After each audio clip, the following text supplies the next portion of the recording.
Hello again, everybody. This is Dan Clouser, and welcome back to the Journey of My Mother's Son podcast. Today, Sandy and I are going to talk about our last month of travels in Alaska as we kind of wrap up our trip. We last left you guys on July 15th, my birthday. We were heading from Palmer, Alaska down to Homer, Alaska, and we stopped in a Harvest Host Timberline farm. The whole group stayed there. It was pretty cool. Got some fresh veggies and some honey and some other stuff. And all kinds of stuff. Yeah, unfortunately it rained quite a bit that night, and it was kind of a mud show. Muddy area to say the least. You can say. But nonetheless, it was a good night. We ended up going from there just a little bit up the road to a Fred Meyer for the night, which again, it was almost like a campground. There were probably 20 or 30 rigs in the parking lot. And it was dry, and it was macadam. So that worked out pretty good for us. Like I said, that was on our way to Homer, so we made our trek from the Fred Meyer there in Talkeetna down to Homer. We were the first ones to leave the Fred Meyer that morning. Actually saw our first moose on that part of the trip. We didn't get a picture of it, but it was too far away and he was too fast. Yeah, he was too fast for us. But it was our first official moose sighting in Alaska, which was pretty cool. We actually went down, got into Homer well before check-in time at the KOA that we were staying at, and went down to the Homer Spit. And walked around. Explored the shops and stuff there. There's a nice big RV parking lot. It's a very touristy place. Yeah. There was an eagle with a nest on the top of the one pole that they were feeding the babies and things like that. Yeah, and that was the first of many, many eagles we would see in Homer, Alaska, for sure. So we stayed at a KOA there in Homer, which was like up on a peak. It was super cool. And about 5 miles, 10 miles out from the Spit. Yeah, about 5 miles out from downtown Homer, so to speak. Yeah. But we were kind of up on a peak, so eagles were soaring around us the entire time that we were there. We were there for 7 days. Celebrated Alex's birthday while we were there, which was fun. The whole group got together in Eric and Jenny's rig and had cake for Alex, and just Homer was a cool little spot. And then the group all kind of left Homer at different times. Jan and Gary and Eric and Jenny left a day before we did, just because we were waiting on some packages to come in. I had to get some books because I was doing some book signings and some stuff like that. So we left Homer a day after those two, and we headed to Steward, and then John and Karen actually left the day after us to head to Seward. So they were in Homer an extra day, and then we got to Seward, and the campsite there is a boondocking site, but we were right on the water, right along Resurrection Bay, which was absolutely cool. And you were right in town. It was a quaint little town. Yeah, you could walk into town. We walked to a little coffee shop. You got to see the cruise ships come in and out of the bay the entire time, and so we ended up doing the Kenai Fjord tour there and saw all the cool stuff. Saw 2 orca whales, a pod of humpback whales bubble net feeding, which was super cool. Typical sea lions, and we met a daughter and a mother that we sat with on the boat and just had a really good time with them. And it concluded at Fox Island. Yes, with a nice dinner. Did nice prime rib dinner at Fox Island, which was again super cool. But that was definitely one of the highlights of our tour, was that particular boat tour for sure. And again, Seward was just a cool little town. They also had a free shuttle that took you all around town. So you could certainly walk. It was close enough to walk to everything that you wanted to walk to in town. But if you didn't feel like walking, you could take the hop on the shuttle as shuttle. well, which was, again, pretty neat. And And it's a town of murals. They have a lot of murals yes, painted on the side of their yeah, building. super cool. So we like to do the whole tour of the shuttle at one, so we would kind of get on and off and made sure we did the whole loop on the shuttle, just because. So the day we left Seward, our group kind of broke up, so to speak, for a week, just because some of our friends were having their daughter come in to spend some time with them. John and Karen had their granddaughter coming in, and I had some book signings. So when we left Seward, we were headed to Anchorage. Jenny and Eric were headed back to Homer. Jan and Gary stayed in Seward an extra day, and John and Karen were headed to Anchorage as well to pick up their granddaughter, and then we kind of rendezvoused with them back in Palmer for 2 nights. But when we were in Anchorage, we just stayed at the Cabela's. I did a book signing in Anchorage. It was my first one in Alaska, which that one in particular wasn't great, but the town of Palmer absolutely made up for it. So Right. after the Anchorage signing, we went up to Palmer. I signed in Palmer for 3 days and had the best book signing that I've had ever since I've been part of the National Authors and Grocery Stores program. Ended up selling 54 books, and just met some really, really cool people. It was absolutely fantastic, and also got to get a hike in there while we were in the campground in Palmer.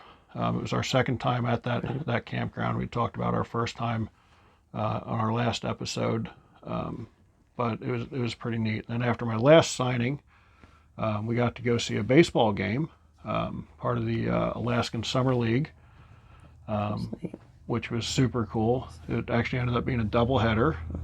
We thought that we'd be paying admission, which wasn't expensive, but we got there, and with it being the last games of the season, it was their fan appreciation night. So we all got in free, had dinner at the It was ballpark. nice evening.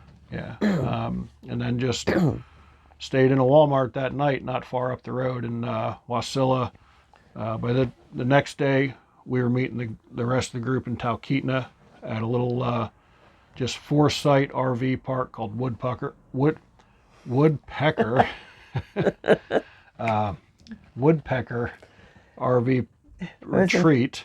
It's basically in the woods. It's a nice woodsy campground, Yeah. small, Four sites. So it fine. was just our group in there. just to make up a couple nights to get out there Yeah. and move on. And downtown Talkeetna was pretty cool. When you go downtown, you can actually see Denali from there. Most of the time, you're not going to see all of Denali. Most of the time, it's covered with clouds. We did get to see it, with the exception of very, very, very peak. There was a cloud there. But Talkeetna was a cool little town, and I loved that campground just because it was just our group. So, we had campfires each night. We were there and got to sit around and catch up because we had all been apart for about a week prior to that. So it was pretty fun for sure. And then from Talkeetna, we made it to Denali, which is like one of the highlights of this trip. It's the dates that we had circled from the start were August 5th through the 8th because we knew we'd be in Denali National Park, and it did not disappoint. It was super cool. We did a bus tour there. We ended up not hiking at the end of the bus tour because it was just so windy, so we just stayed on the bus tour, and then Alex and I did a hike with Cooper on the one trail that Cooper was allowed on throughout the park. But it was super, super We did cool. see a few things, but they were so distant to see clear, wildlife-wise. And then the day we were leaving, we had determined that we were going to leave super early in the morning to drive up Park Road in hopes to see some more wildlife. Because we, like Sandy said, we saw some wildlife on the bus tour, but not a ton. Some grizzly bears from a distance, some caribou from a distance, but not a ton of stuff on on the bus tour. So we were hoping to get out early and hope to catch some wildlife, and it was a score for sure.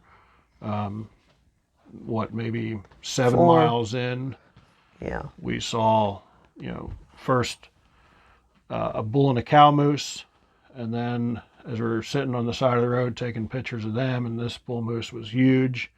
I see in my side view mirror moose number 3, who also had a big rack on him, a bull moose, and then we moseyed on down the road, not even another mile, and saw a pretty young bull moose there. But that made... It was still hard because it was a foggy, rainy morning, so the which I think pictures the moose liked. weren't really clear, but it was as clear as we could get. Yeah, we got some pretty good pictures though, for sure. It was pretty cool. So from Denali, we made our way up to Fairbanks. My computer had crashed on the first, second, third week of this trip. So I actually shipped it to a computer repair shop in Fairbanks, Go North Computers. They did a wonderful job did a to great get it job. fixed and take time to spend with Dan to make it up and running. Yeah, make sure all my files were there. It was good, because when you depend on that, it's pretty important when it crashes to get it back up and running. So we're glad we could get it shipped and up there, and kudos to those guys for getting us back up and running. Fairbanks was kind of a working weekend for me, so to speak, because I did a book signing there as well. And like Palmer, Fairbanks just totally exceeded expectations. Didn't sell quite as many in Palmer, but that's really because I ran out of inventory. Ended up selling out of Ukes books on day 1. Ended up selling out of Ukes coloring books on day 3. So had I had those both there, I probably would have sold even more books. But again, it's pretty cool when you come into an area so far away from where you're at, and they just really embrace you. And then the stories and that sort of stuff are really cool. So, we really kind of thought that Fairbanks would be just a working weekend for me. But then Jenny and Eric and Jan and Gary had gone on the Discovery Riverboat cruise. I don't remember if they did it Saturday or Sunday. I think Saturday they did that, and were telling us about it. And we were like, well, we're headed to Chena Hot Springs Monday morning, but we don't have to get to Chena Hot Springs at any particular time. So let's see if we can get some tickets for that boat Monday morning before we head to Chena. Nice, and again, so happy that we did that. Riverboat. Yeah, Riverboat. big wheel boat. Super cool. Went up into a replica of a Chena village, and saw how the original natives Native Americans lived, which was, again, and they still super live like cool. that today. Most of them. Yeah. They were showing how to fillet a salmon, how they just what they use to live off the land, and that means including making their clothes and their trappings and fur and all that. Yeah, super cool. So glad that we did it. From there, we went up to Chena Hot Springs. We were there for 2 nights. And at this point now, the group was officially heading home on their own schedules. So we were kind of the first ones out of Fairbanks. John and Karen actually flew back with their granddaughter to Utah, and were flying back into Fairbanks. So we had left Fairbanks before they even arrived back into Fairbanks.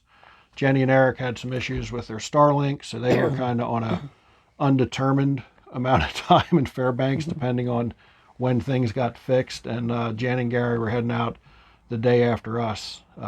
So we were all kind of going our own separate routes after Fairbanks, which was, bittersweet for sure, because it was a great summer, spending it with all those cool people. So we did the 2 nights in Chena Hot Springs.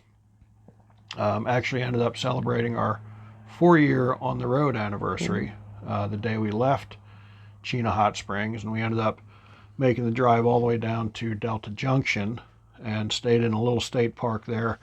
Alex actually went off on his own adventure, him It's a and neat Cooper. little state park. I liked it. It was Empty too, for the most part, and it's there were 24 sites in there, and great. there were 3 rigs, including us, in there. What was the name of that again? It was Delta Recreation Site. Okay. Like I said, it was just the 2 of us Right. at that point because Alex and Cooper went to do a glacier hike and an ice cave hike, and he was going to meet us in Canada the next day. He actually ended up meeting us in Tok instead because we our schedules got aligned again. We ended up driving to Tok on the 15th, had dinner in Tok, and then drove to Beaver Creek, Canada. So we crossed the Canadian border on August 15th, and we're not totally done with Alaska at this point. We do have 2 more stops in Alaska, in Haines and Skagway. We'll talk about that in our next episode. One of the things we missed, though, was the Alaskan Huskies at Denali. And again, us being dog people, we got to talk about They that. did on that when we did the riverboat cruise or riverboat ride. They did that. They did them there as well. But they But we also did did them do at Denali. We did do At a Denali, stop, we went a up to visit the there. Denali kennels, and they're still working dogs today, even in 2024 when winter comes. They're using sled dogs to deliver supplies, out into the That's tundra. probably their more active time. Yeah, the summer is kind of Their training period. the and off stuff. time for the Alaskan Huskies, and just seeing those dogs and the energy they have, and it was super, super cool. And again, obviously with us being dog people, it was an awesome experience to get to see them and pet some of them and see them work a little bit was pretty neat for sure. So I can't believe we forgot that the first time, but we did touch on it for sure. So again, it's been an amazing journey this summer. Alaska is so beautiful. So we're not quite done with it. We'll tell you more about that in our Alaska and Canada episode coming up in September. But it's just been an awesome trip for sure. Sandy's been dealing with some pain in her back and her leg, and she didn't talk a whole lot in this episode because she's dealing with allergies. So you heard her cough a little bit here and there, but she hasn't talked a whole lot because we're trying to avoid a complete coughing spell. Correct. And she's trying to save me some editing to edit out her coughing up a lung in there. So I took the reins on this one a little bit more because of that. So, but again, it's been an incredible trip. We love being able to share the stories and the pictures and that sort of stuff with everybody out there. And, we ended up donating 2 more books in this last month, one in Palmer, one in Delta Junction as well. So again, if you're interested in the Pay It Forward program, check that out on the website. Super cool program where you can purchase a book for us to donate somewhere along our travels. The book title is your choice, and where we donate it is just kind of wherever the spirit moves us, so to speak. So as always, folks, be sure to check out my other podcasts and blogs at journeymymotherson.com, and safe travels. See ya.